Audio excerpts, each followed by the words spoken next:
Hello everyone and welcome back to our YouTube channel. In this video, I'm going to show you how to fix ParentVUE app not working. First, to resolve this issue, we will first head over to our device settings. From here, scroll down and tap on General. Once you're in the General Settings tab, look for iPhone Storage option and tap on it. Over here, you can either search for the app or you can scroll down and look for it. Then tap on the app. On the next screen, you need to tap on the Offload app option. A confirmation pop-up will come up. Now tap on the Offload app option here. It'll take a bit for processing, and then a reinstall button will show up. Simply tap on it to reinstall the app.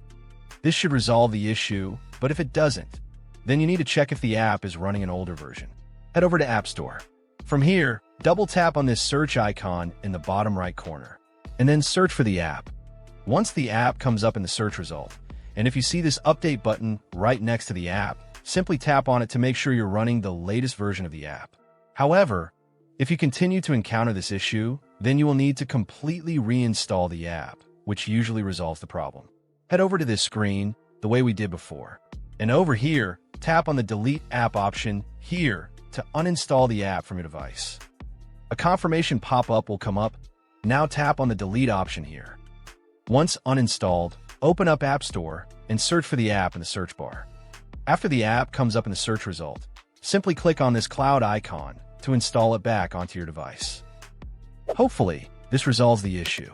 If it does, consider sending a super thanks to support our channel.